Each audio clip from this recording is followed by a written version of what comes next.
Good. Excuse me. Good afternoon, everybody. Welcome to ENG3E Term 2A.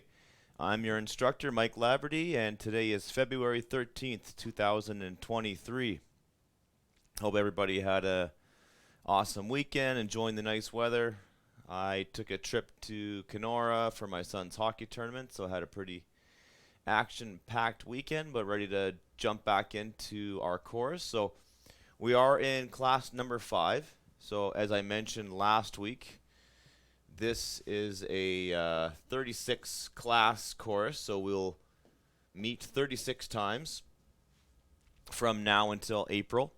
So we've got week 1 out of the way, and now we're moving along to week number 2. Today's class, we're going to talk about assignments 9A, 9B, and 10, your unit assignments, and then look at the textbook assignments from our anthology, The Road Ahead. So found on page 31, 35, and 36. But more on that in a few seconds. So just want to give you your announcements. So we are in week number 2, as I mentioned, of classes in term 2A. There'll be no class on Monday. That's Family Day.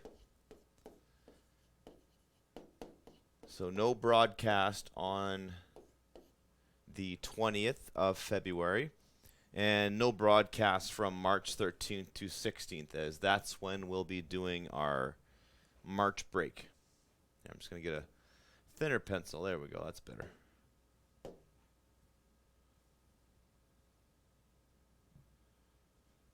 So we are on week number 2, and we're going to spend another week going over Unit 1. So we still have a few assignments to take care of for Unit 1, and of course we have to talk about the culminating assignment. So this course is divided up into 5 units. Every unit ends with a large activity called a culminating activity. So it culminates, which means it combines a lot of all the lessons we've learned in that unit. So for example, you'll do a short story at the end of this unit. So there's a final assignment for each chorus, each unit. Once units 1, 2, 3, 4, and 5 are completed, you've handed in all your textbook assignments, all of your unit assignments. Then you write your final exam or your course culminating activity. So option number 1, we get you to write a final exam. And if for some reason we can't make that work, then option number 2, you'll do a course culminating, which is very similar to a final exam, but it's just a longer. It's sort of like a take-home exam. So you're not timed. You don't have 2 hours to write it, but you just have to work on the assignments and get back to us. But more on that a few weeks from now, as we spend hopefully a week and a half, at least one full week, going over the final exam. So this is how you can watch and listen live to ENG3E. So we do broadcast live Monday to Thursday from 1 p.m. to 1:55 p.m. So be sure to tune in live. So there's been a few changes in the WASA building, and we've been working really hard to set up a brand new studio space. And when you do that, it's just a lot of it's a lot of work, a lot of logistics. So we've been moving a lot of equipment, setting up a lot of cables. So I'm in the new studio today, and it's great to be back. On my feet, working on the smartboard. Still working on the Zoom setup. So if you're watching this on YouTube, just please note that I'm just working with that to make sure I can get all these feeds up. But for now, so that one's kind of offline until I can get a few things figured out. But the studios is up and running, so you can phone that number during the broadcast times. The radio station, so we're broadcasting on 91.9. So if you're listening to that FM station, you can listen to the chorus. And if you have Bell ExpressVu, you can go to channel 972 and get the feed that way. So all of the classes are uploaded to my YouTube channel. If you look me up If you search for Laverty Wassa, you will find me on YouTube, and I have all of the classes in playlists. So you've got the ENG3E Unit 1 playlist, and you've got Term 2A. So every class in this term is in one playlist, and every class that deals with Unit 1 will be organized in a playlist for you. So you can pause the screen there, have a look. These are the ways that you can submit work. So coordinating with your DEC, just talking to them, seeing how you can submit your assignments. They'll help you out. They can troubleshoot. And from the Learning Center, they can scan it, email it, fax it. And of course, if you have access to that technology, you can do it yourself. And if you're emailing it, please send it to studentwork@nnec.on.ca and mlaverty@nnecschools.org. You can also fax pages to 1-800-463-7852. And you can also take photos with your phone and then email or send those to me on Facebook Messenger, for example. And I do recommend using the Adobe Scan app to scan your work. It's a great app, and it kind of cleans up your scans, and it straightens them out, that kind of thing. Also talked about this last week, but it is important that you submit your work in groups of, say, 5 to 10 assignments. That's a rough number. If you give me 12 or 15, that's okay. If you give me 1, I'm okay with that too. But the important thing is that you just send me small packets of work. And when you do that, it provides me a chance to give you feedback quickly, so I can get back to you as soon as possible, and I can guide your future work. Because when you take an English course, there's a lot of give and take between your teacher, especially a course that asks you to do a lot of writing. So I'm going to be looking at your writing, and I'll constantly be giving you feedback, right? So that's how you, in my opinion, that's how you learn how to be a better writer and a better reader.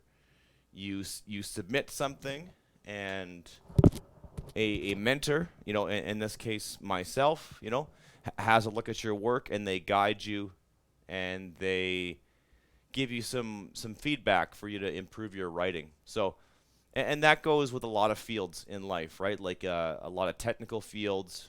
If you want to be a carpenter, if you want to be a welder, somebody has to look at your work and give you some feedback. You can't just make stuff all day and never get any feedback on it, because no one's perfect. You're going to make mistakes. You're going to have oversights. There's going to be things that you're missing, and it's like a lot of things. You get really attached to your own work, and it's hard to see the mistakes you're making, especially when you're busy and you got a lot going on in your life.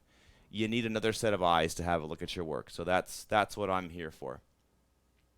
Be sure to write down your name, your community, the course code, and the assignment information. So what I mean by the assignment information, this would be things like, is it a textbook assignment? So let's say it's a textbook assignment. It's in making it work. And, it's page 71.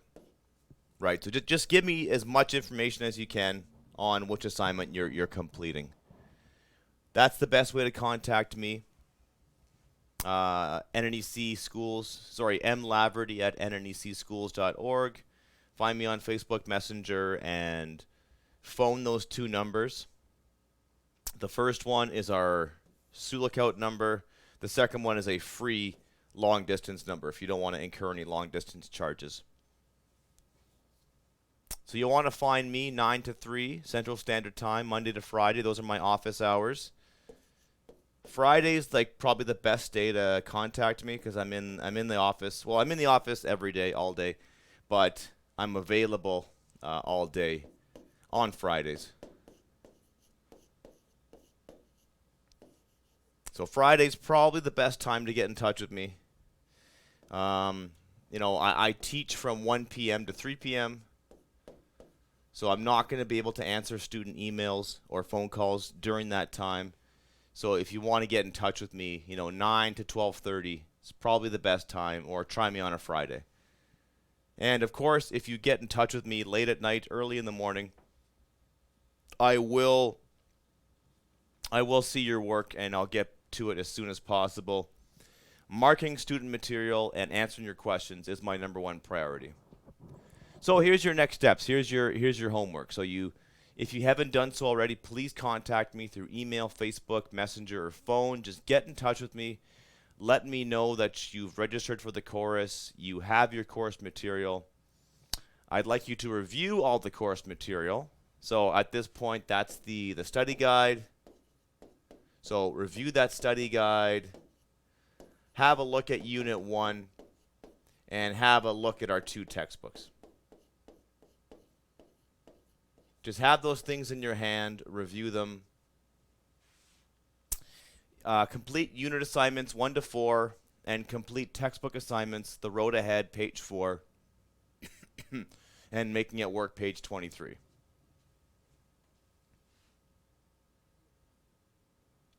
All right, so here's what we're going to do today. So we are going to look at the images of the day.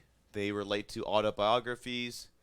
We're going to look at the textbook assignments, The Road Ahead. So why Idelcio as Canadian as maple syrup, and Lost and Found. So we're looking at 2 of the articles listed in our textbook, our anthology. And we're going to look at unit assignments 9A, 9B, and 10. So our learning goals for today are to do a close reading of 2 reading selections from our anthology, The Road Ahead, and explore the concepts of self-identity and autobiography. So we're getting into some pretty deep stuff today. So we're talking about the stories that we tell about ourselves, through our autobiographies, through our journal writing. And our success criteria for today are to answer the textbook questions by carefully reading the text, reflecting upon our own life, and responding to the questions thoughtfully. And answer the unit assignments, 9A, 9B, and 10, after thinking about your life story and what it means to move on and settle in a new place. All right, so here's a couple of cartoons I found online. The first one, we've got 2 gentlemen at what looks like, like an office party or a mixer. And the one guy says, "I'm currently having my autobiography reviewed to separate the actual events from my fantasies." And so that's, I think that's the kind of temptation when we tell the story of our life, to either, make things up, or to, to sort of like revisit and change the past a little bit. So just thinking back to the Robert Frost poem that we looked at, The Road Not Traveled, and I made the argument, and it's not my original idea, but it's other people have read that poem and said, this poem is not about actually taking the road not traveled. The poem is really about looking back on your life and telling the story of your life, right?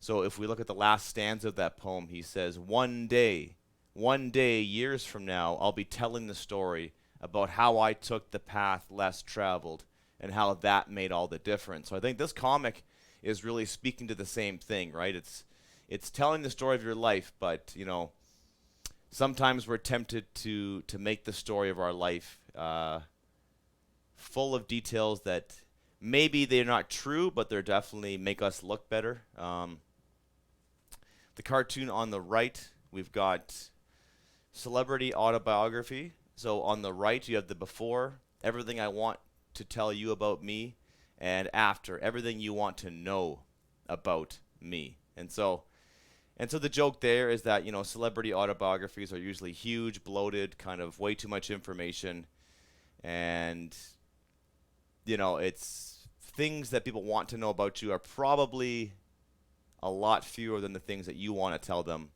about yourself, right? But which is not to discourage you from writing and telling your story, but I think when you tell an autobiography and when you tell the story of your life, I would argue that the honest ones are probably the most entertaining, the most truthful, the most rewarding, the ones that are worth reading, they're the ones that are worth writing, you know. If you want to write fiction, you should write fiction. But if you want to tell your life story, then tell it the way it really happened. People love an underdog story, right? People don't like reading about successful people with no challenges, right? I don't want to read that. I want to read the story about how someone struggled and overcame it and did great things, after the fact, right? So with that said, let's jump in. So your textbook assignment from the road ahead. So again, if you look in your unit print-off, so that's ENG3E Unit 1, you've got a print-off, Unit 1, Preparing for the Journey. And if you flip in on, let's see where it is, on page 12, you've got a list of unit assignments. We've gone through most of them, so you've got your unit assignments. But then you also have on page 14, you've got your textbook assignments. And it's divided into the textbook assignments from Making It Work and the textbook assignments from the road ahead. So right now we're looking at the road ahead assignments on page 31. And there is an article by the name of Why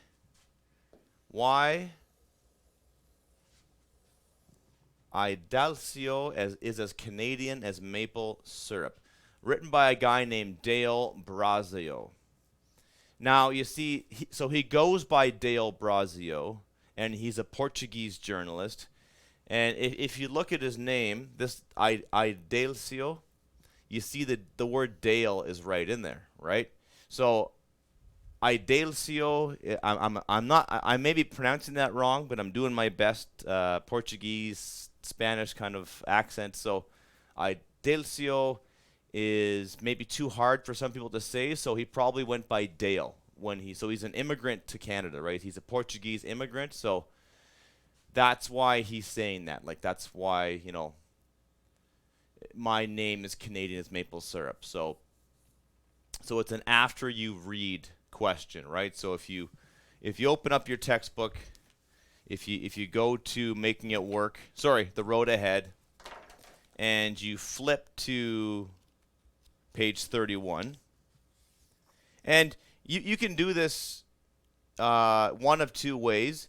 You can read the question first and then read the article, or you can read the article just without having a question in mind, and then go back and have the question later. I think it's best for you to read the question first and to mentally prepare yourself for what you're about to read, and then to make some notes as you go along. So the question is, what do you think makes Idalcio Canadian, right? So what makes this guy Canadian, right? And it's 2 marks, right? So two marks. So when I ask you for when the assignment is 2 marks, I would expect 2 sentences and 2 good reasons. If you can get those 2 good reasons into 1 sentence, by all means, that'll work for me. But I want 2 good reasons for what makes this guy Canadian.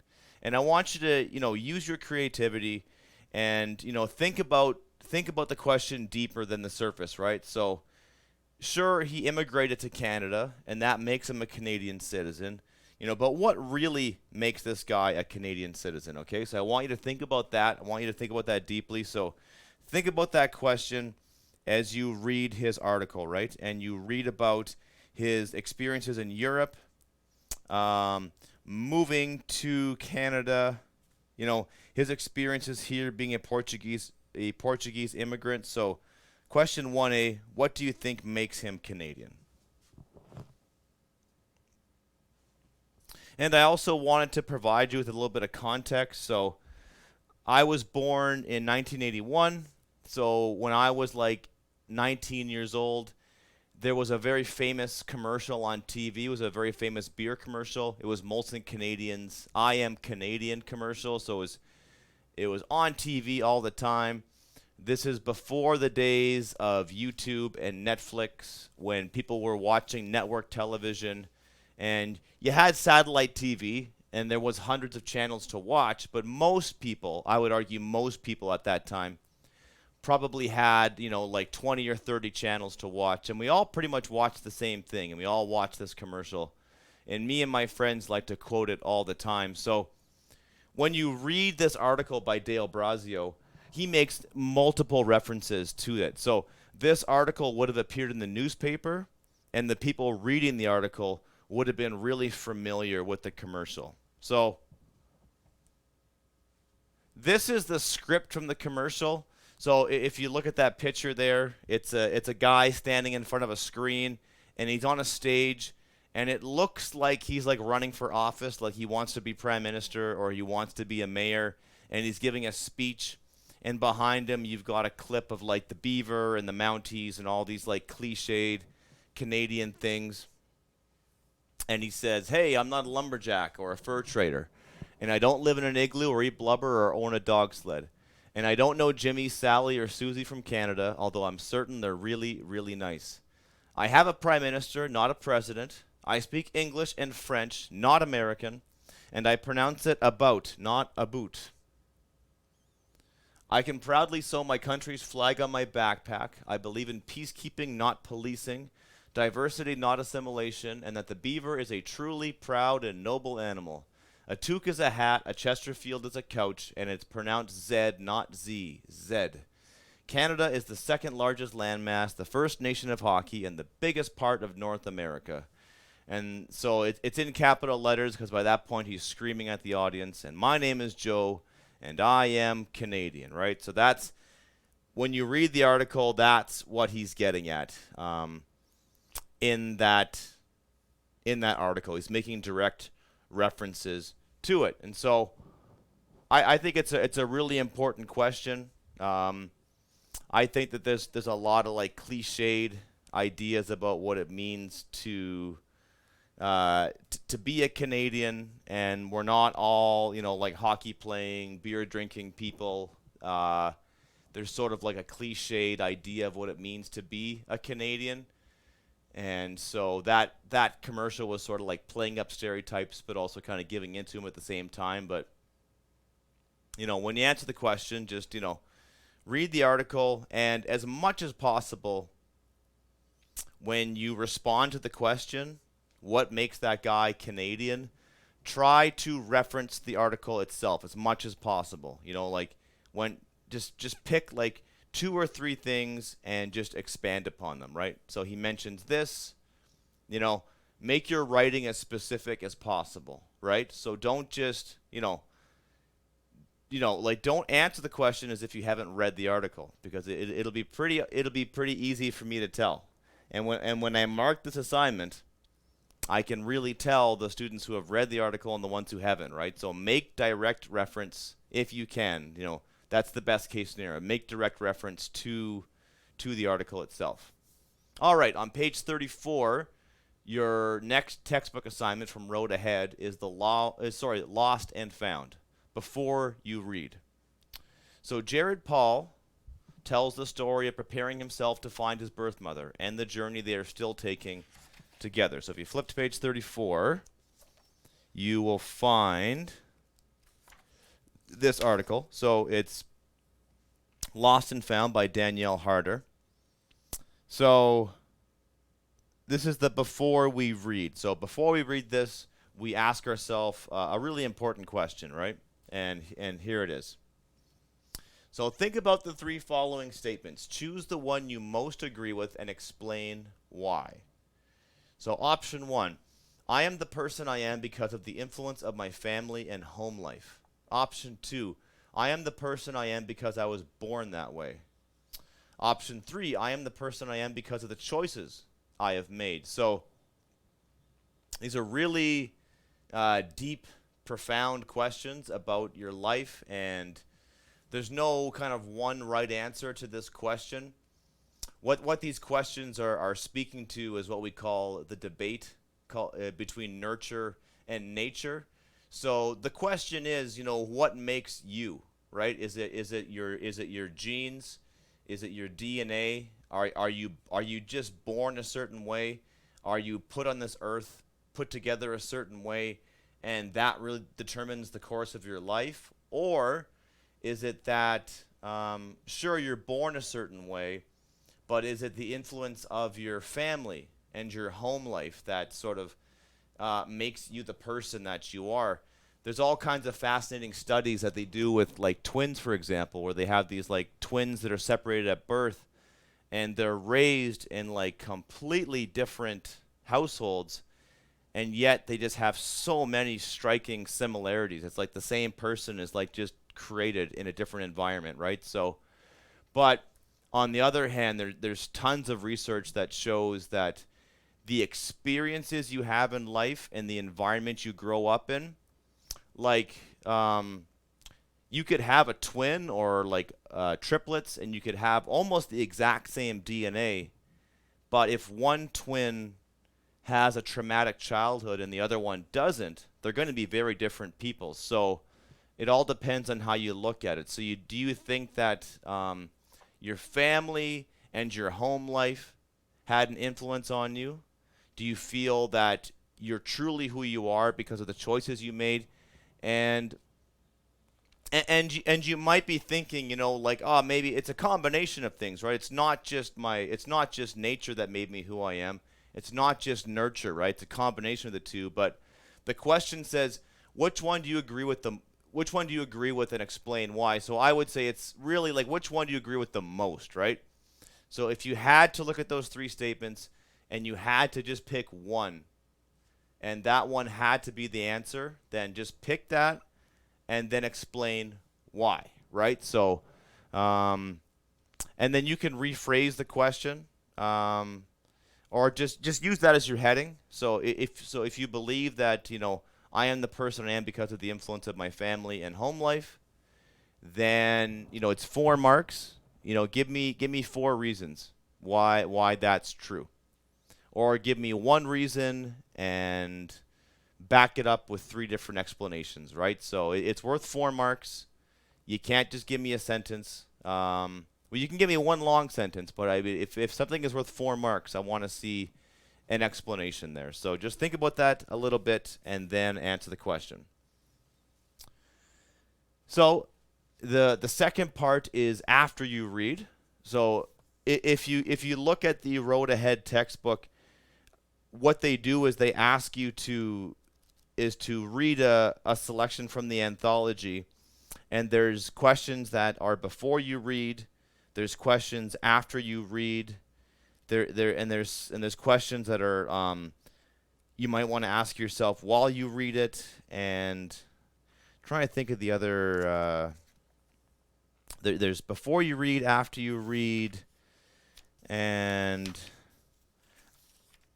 it's escaping me now. I know there's at least one more category, but most of the questions are divided amongst that way. There's questions you ask yourself before you read something, and questions you read after, right? And that's what reading is all about, right? So when you read something, it should change something.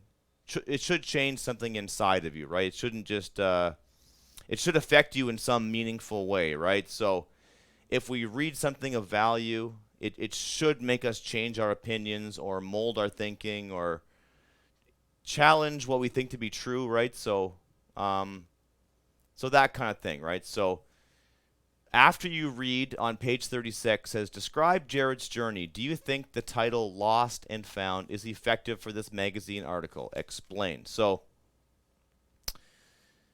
you're really doing 2 things, right? Well, you're doing 3 things, right? So when you get a question like this, it's important to break it down by what's being asked of you, right? So number 1, describe Jared's journey, right? So before you do anything, you're just simply describing the journey Jared had to find his birth mother. So this article kind of speaks to me on a personal level because I have a sister who's technically what you call like my half sister. We have the same mother but different fathers, and I didn't meet her until I was in the 9th grade.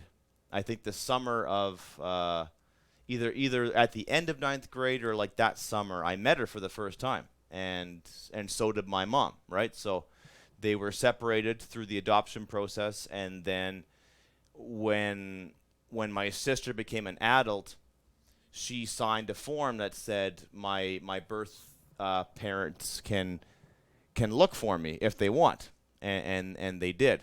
Or at least my mother did, right? And then found her. So this story kind of speaks to me on a very personal level, right? So you have to describe Jared's journey, right? So Jared is adopted, is raised by different people, and then he discovers and finds his birth mother. And if you flip through the article, it's written as a question and answer piece, right? So it goes back and forth, right, where a series of questions are posed to Jared, and then he answers them. And through answering these questions, he describes what it was like to finally meet his birth mother. And so you describe his journey. Question 2: Do you think? You have to say, do you think the title is effective for this article? So that's going to be a yes or a no. Well, maybe yes, no, or sort of, right? I would say your answer is generally going to fall upon one of three choices there. Either yes, you agree, good title. No, I don't agree, it's not a good title. And then maybe option 3 is like, it's sort of a good title. It kind of fits, but not really, right? So I would think about that. And then explain, right? So tell me why you think that, right? A good title is hard to come up with, right? A good titles for, band names, titles for short stories, titles for articles. They're hard to come up with. And sometimes they work, sometimes they don't. Sometimes they kind of work, but not really, right? So just tell me what you think. And again, there for that part, there's no right or wrong answer for parts 2 and 3. You can agree or disagree. That's up to you. But the first part is not really up for debate. Jared tells a very specific story, and it's your job is just to read the story and then tell it in your own words.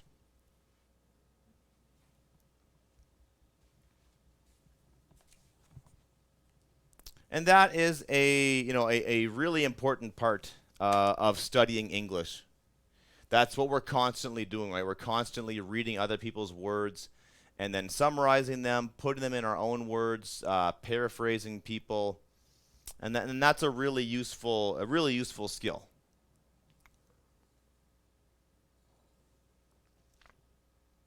And this is like a storytelling skill, right? So it's the ability to hear something or read something, and it's a very important skill to be able to transfer that to somebody else, right?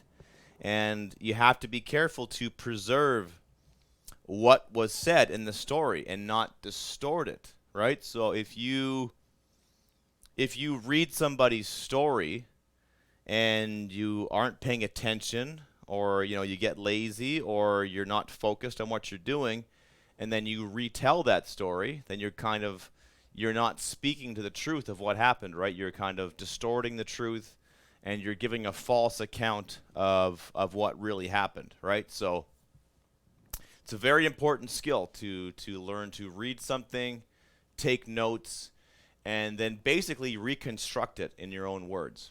So that's what you're doing there. So here's our unit assignments from Unit 1. Okay, so 9A, define the word autobiography. 1 sentence, 2 marks. This one's real easy, right? So I would give you a couple options, right? So you could give the I'm just realizing. Okay, I changed my color here. So you could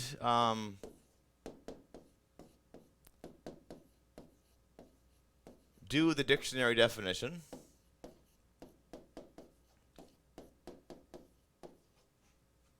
Definition. That's going to get you 1 mark, okay? If you can just simply pull me up a dictionary definition. But I also want to hear your, your personal definition.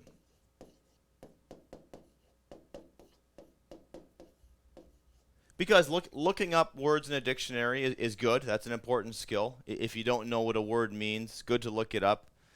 But 1 mark just for telling me what the word means. But another mark for like I would say. And I mean, every word you look up in the dictionary, it has a primary definition. It's going to have some secondary ones. And language would become meaningless if we all had our own definitions of words. But, certain words have a certain importance for you, right? So give me your personal definition, or maybe more specifically, what the word means to you.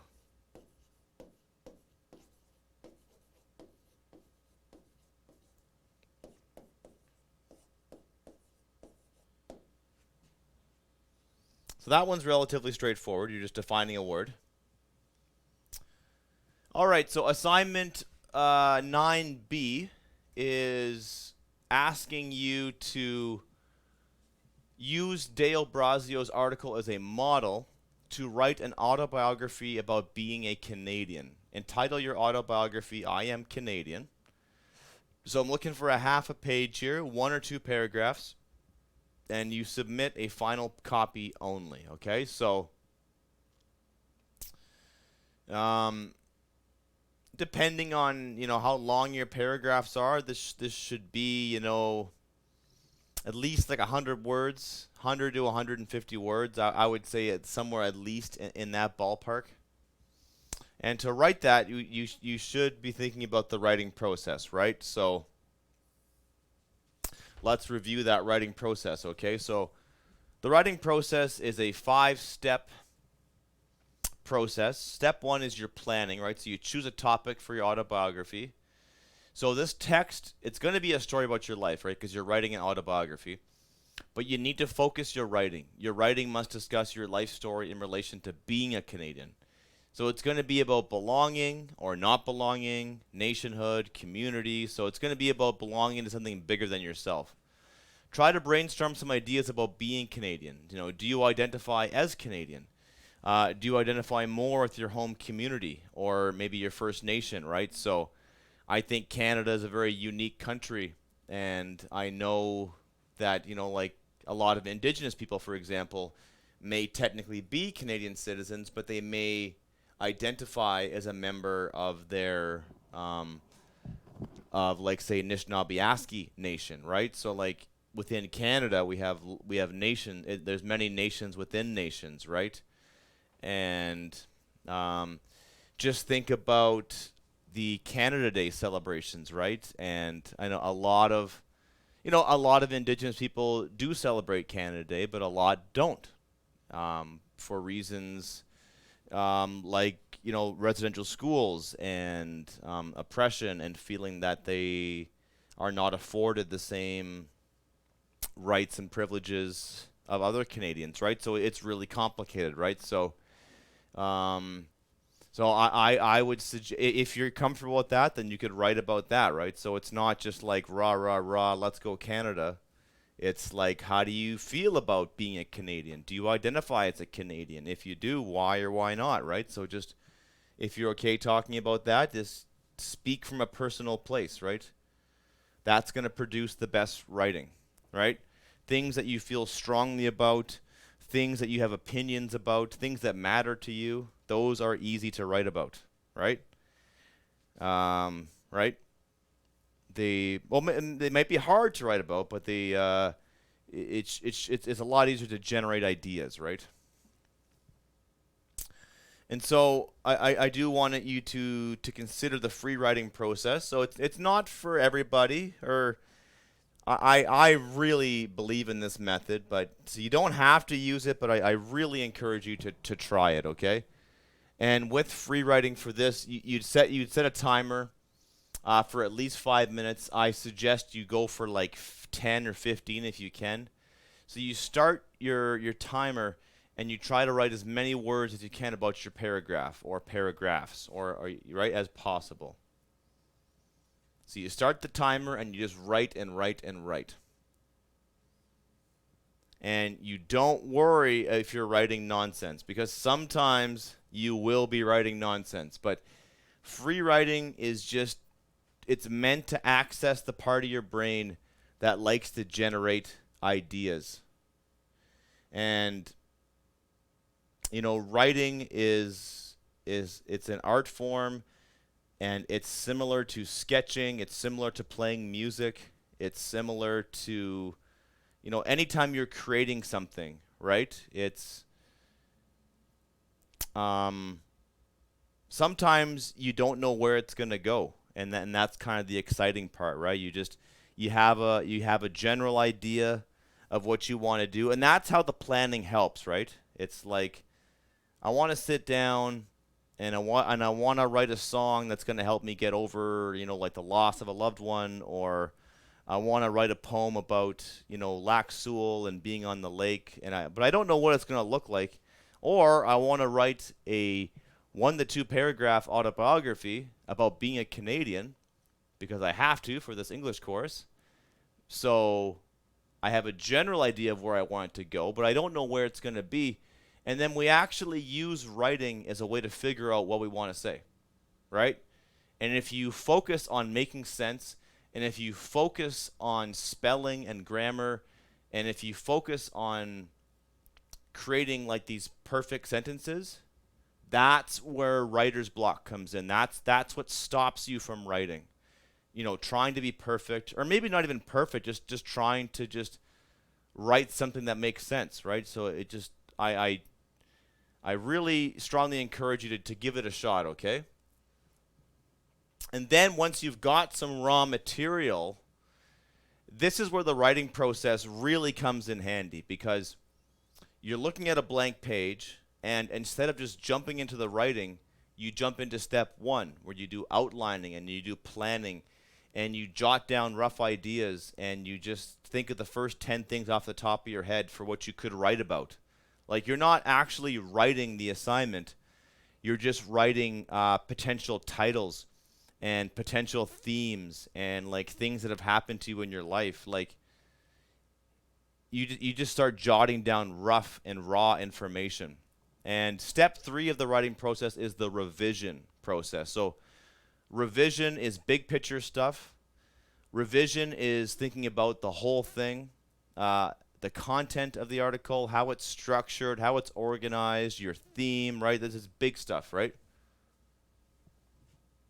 And so like you do a free write session and you write a whole bunch of random stuff, and then you go back and you find the best idea, right? So what is your autobiography really going to be about? Try to find your main idea or your theme. Find your best idea or your sentence. This is really important. I really think that's one of the best things you can do, right? Find the best idea you came up with and be proud of that and say, look, that's me. I came up with that, right? And then you have that idea, and then you got to put the work in to make it better, right? So you reorganize it, you retype it, you try to rewrite those ideas into a new paragraph, and then you go back, do some more writing, and then you revise it again. And so you make connections with what came before, and then the thing will slowly start to take shape, okay? And then once you've got that out of the way, you go to the editing process. So the revision process is big picture stuff. Revision is looking at your whole piece of writing. And editing is different, because editing is editing is when we do a close-up. And editing is changing words and spelling mistakes and grammar and cutting sentences, adding sentences, right? So editing is like the opposite of free writing in a sense, right? Because I mentioned this in our class last Thursday. You know, there's a side of our brain that loves to create ideas and loves for things just to be like flowing and just out there. And there's a part of our brain that loves to like categorize things and put them into specific order, right? So tap into the side of your brain that generates ideas, and then tap into the side of your brain that likes to edit and make things sort of like more exact. Read your stuff out loud. Trust me, it's amazing. If you can read yourself, if you can read your work and record yourself on a phone and then play it back to yourself and get over the embarrassment of hearing your own voice, because I mean I still can't handle my own voice. It's amazing the mistakes you'll pick up. So I would strongly encourage you to do that. Ask somebody else to read your work. Look up your words in a dictionary. Go for a walk. Come back. Make some more changes. And then step 5, the greatest step ever, is just hand it in. All right. And we'll finish off today's class by talking about assignment 10.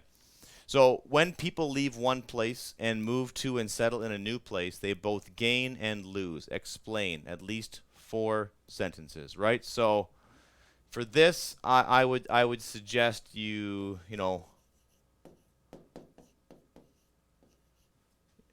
write a paragraph that is at least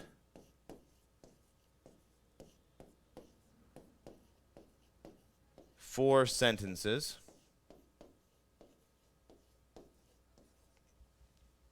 And I would argue that you should focus.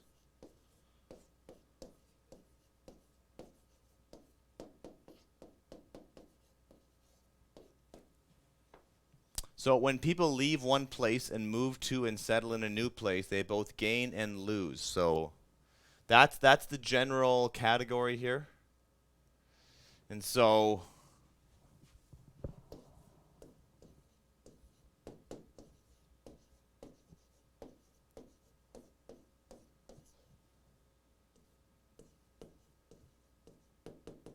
basically, you're leaving one place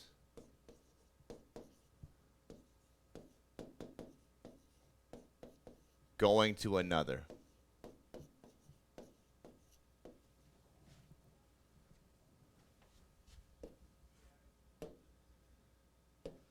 And so I would suggest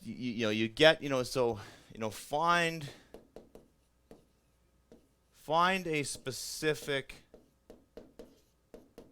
topic or situation to write about.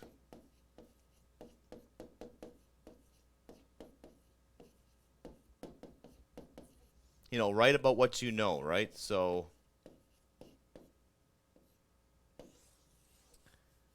here's some examples you could write about. You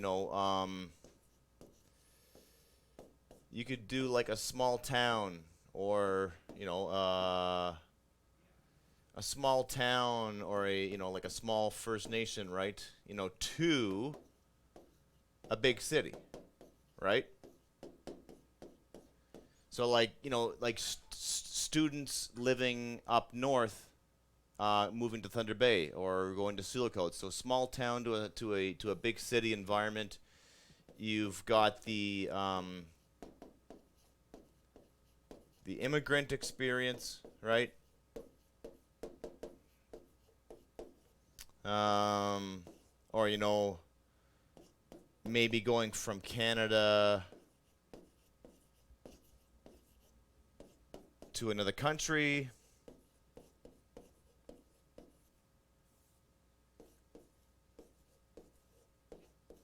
Right? So we've got moving within a country, moving from country to country, immigrant experience. You could even do, you could talk about being a refugee, right?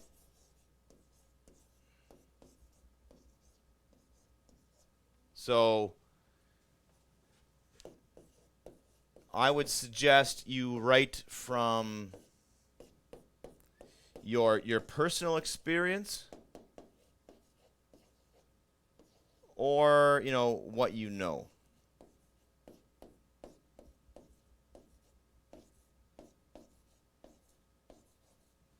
But, you know, be specific as possible, right? That's going to produce the best writing. Don't just talk about people just generally moving from one place to another. You know, if we go back to the question and we have a look at it, when people leave one place and move to and settle in a new place, they both gain and lose. So explain at least 4 sentences, right? So if you go back to my example here, right? So you've got, so, you know, like if we for example, if we're talking about like the refugee experience, you could, so you know, like step 1, you've got your topic that is, you know, as specific as possible. And then step 2, you want to talk about loss and gain, right?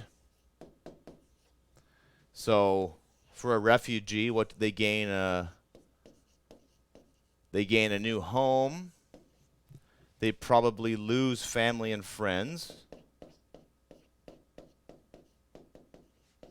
They could potentially lose out on their culture, on their language, right?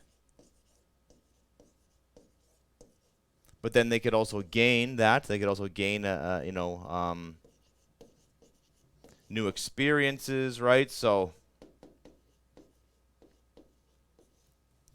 but I think, you know, the most important point that I'm trying to get at is that when people move from one place to a new place, that experience takes on many, many different forms, okay? So I would just try to get specific, pick one specific form, stick to it, and write about, and then write about that. And that's going to help you come up with some good writing, okay? So that is going to be that'll be the end of our class for today. So that's everything for today. So thanks for tuning in, and we'll see you tomorrow for class number 6.